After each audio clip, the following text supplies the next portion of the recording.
Señor vicerrector, Anabela, Ulises, señoras y señores profesores, estudiantes, funcionarios, estimados todos y todas.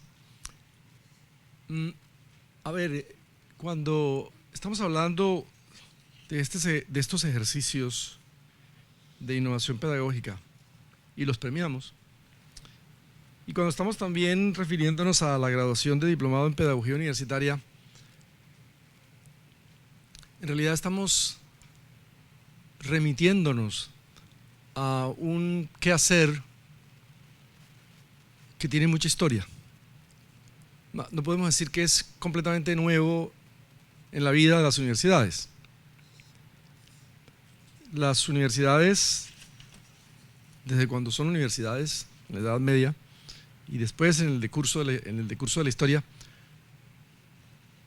siempre, y aquellas que no lo han hecho pues no han sido muy buenas universidades, siempre han buscado fórmulas, maneras, vías, cauces para hacer que el estudiante y el profesor encuentren conjuntamente la manera de hacer que el saber sea asequible, que el saber se pueda compartir y que el saber se desarrolle también a partir del aula.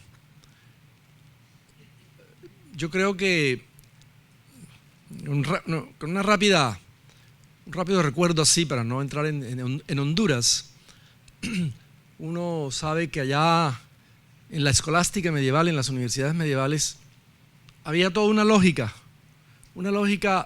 de la argumentación, una lógica del silogismo. Esa era una forma de grabar en la memoria lo que en los textos iba metido, pero de una manera mucho más difícil, mucho más árida. Entonces era necesario que a través del silogismo los estudiantes y el mismo profesor aprendieran una serie de desarrollos del concepto hasta llegar a una conclusión, y eso quedase como algo grabado en la mente para aplicar. Y si avanzamos mucho después, encontramos en la Universidad Alemana de von Humboldt nuevas, por supuesto me salto mucho universidades del Renacimiento y universidades de la vida moderna, pero digamos que comenzando en la vida moderna en Alemania en los años de 1814 o 15, allá en la Universidad de Berlín, Universidad de von Humboldt, se buscaba también y se le daba una importancia grandísima a estos ejercicios en los cuales el estudiante y el profesor compartían también el saber, ya no de la manera ni medieval ni renacentista, sino mucho más renovada. Entonces se introdujo en Alemania, se fue introduciendo en Alemania algo que perduró hasta muy finalizado el siglo XIX y comenzando el XX, inclusive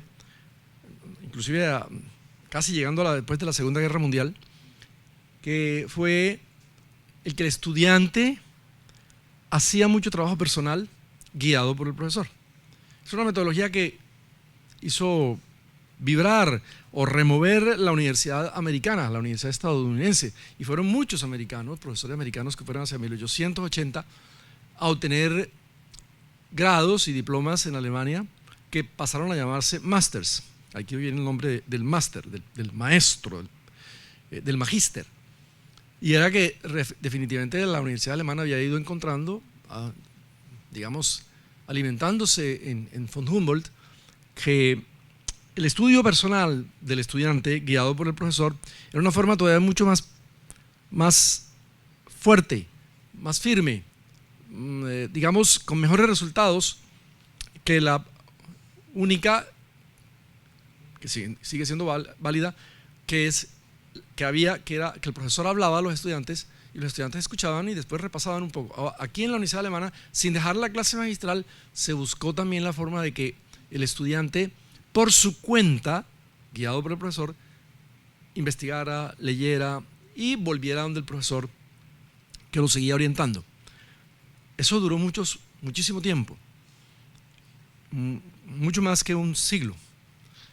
Hoy nos encontramos en nuevas circunstancias y por lo tanto tenemos que tener más imaginación, ver cómo hacemos para que no se pierda lo que se ha acumulado históricamente, pero también ver cómo hacemos para que los estudiantes y nosotros mismos nos renovemos cambiemos y lleguemos a trabajar el saber, los conocimientos con ellos, de forma tal que sea todavía mucho más radical y se gane más con respecto a lo que se ha hecho hasta el presente. Y en eso hay muchísimas formas e imaginación. Hoy las llamamos innovaciones, pero podrían llamarse también imaginación, podría llamarse también nuevas formas de enseñar. Es decir, los nombres son importantes, pero lo que importa es el concepto, qué es lo que se está buscando. Y lo que estamos buscando realmente es que el estudiante llegue más expeditamente al saber y el profesor lo pueda compartir y no hacer un saber arisco, apartado del estudiante, rocoso por allá, sino que por el contrario, el profesor camine con el estudiante hacia el saber, porque el saber no es un misterio, el saber es una ciencia que se comunica. Entonces, a mí me agrada mucho estar aquí con ustedes porque uno como profesor, y yo lo soy también, encuentra cuando está en el aula y con los estudiantes muchos desafíos. Uno mira a los estudiantes, a veces está explicando algo y encuentra que algunos definitivamente, aunque no digan nada, no están entendiendo. Se quedan ahí mirándolo a uno y uno dice, no están entendiendo. Y hay otros que uno los mira y dice, eso saben. Y ese levanta la mano o dos más y hacen preguntas. Entonces empieza a encontrar uno como desbalances, ¿no? Y a veces hasta 3 grupos distintos o 4 grupos, unos que saben mucho, otros que entienden algo y otros que no entienden nada. Entonces uno dice, caramba, esto para mí es un desafío. Yo tengo que buscar la forma de que estos estudiantes que me están escuchando, a quienes yo les estoy hablando, puedan, por supuesto, conservando las diferencias, porque lo de la mente brillante y unos son más capacitados que otros o más capaces que otros, pero no sea tan desproporcionado. Entonces uno va buscando como un equilibrio. Y esa es la tarea del profesor, ¿no? Buscar el equilibrio a través del semestre para que todos en una proporción aceptable, no tiene que ser igualarlos, pero en una proporción aceptable llegan a saber de una manera menos quebrada, creando menos distancias, llegan a saber y a manejar el conocimiento como se espera del estudiante promedio en una clase muy buena. Entonces esa tarea es muy difícil, es la tarea pedagógica, ¿no? Pedagogía, es acompañar y estar con nosotros, quienes están aprendiendo, pero uno también aprende mucho. Yo lo he visto por las exposiciones que ustedes hacen, y recientemente estuvimos en una exposición de varios de ustedes en el consejo directivo y uno queda maravillado de todo lo que se les ocurre, de todo lo que ustedes imaginan, precisamente para que los estudiantes hagan un mejor camino. Y eso es lo que venimos a hacer aquí. Venimos a exaltar y a promover todo lo que ustedes están haciendo en el aula y lo que están haciendo para que los estudiantes avancen y progresen y se desarrollen, porque uno también se desarrolla con ellos. Uno aprende mucho también enseñando, uno aprende mucho compartiendo el saber. Y también quiero, por supuesto, comunicarles que estamos de plácemes porque hemos podido continuar esta tarea que ya lleva varios años, de pasar por el diplomado en pedagogía universitaria, también que viene de atrás, en la Universidad del Norte, en la historia de la Universidad del Norte. En ese diplomado se comparte con otros profesores más avesados quizás, o que tienen mayores conocimientos o más experiencia, se comparten no solamente ya las formas y los cauces y la manera de exponer y la manera de trabajar con los estudiantes, sino también la raíz, el fondo, de dónde viene todo esto, de la enseñanza y de la pedagogía, y así uno pueda comprender por qué uno está en el aula haciendo eso que llamamos innovación, pero también cómo eso se origina en grandes conceptos de la educación, en grandes principios y propósitos de la educación. Y con ello estamos dándole a la universidad, a los estudiantes, a nosotros mismos, estamos dando una dimensión para que caminemos hacia la calidad y la excelencia. Porque la calidad se da no de repente, no a través de un proceso, digamos, de un momento a otro, sino se da mediante una larga y a veces difícil y compleja tarea de ir mejorando lo que estamos haciendo mediante la autoevaluación y decir, bueno, pero si estamos haciendo las cosas bien, vamos a ver en dónde están las fallas, dónde están las fortalezas, dónde están las debilidades, e ir eso cambiándolo. Y esa autoevaluación, ese autoexamen, como llaman en inglés, nos va llevando entonces a que lo que viene sea mejor. Y ahí está la calidad.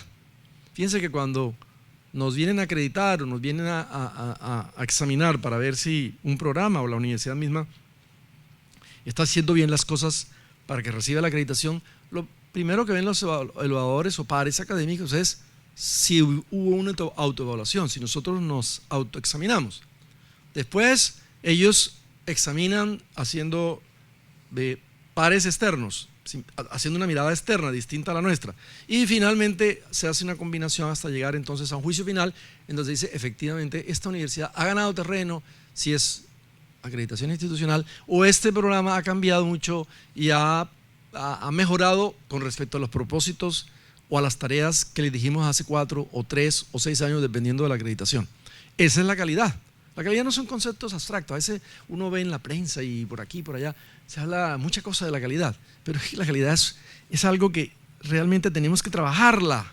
No es un discurso.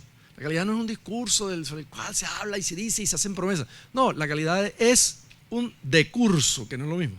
Es un proceso en el cual todos estamos embarcados y hay que hacerlo diariamente, autoevaluándonos, volviéndonos a ser evaluados por otros y finalmente llegando a unos resultados que a su turno pasarán a ser resultados que en un año ya están en desuso porque han entrado nuevas metodologías, nuevas tecnologías y también porque hemos llegado nosotros, gracias a la autoevaluación, a la conclusión de lo que hacíamos hasta ahora ya no es suficiente para caminar hacia la calidad.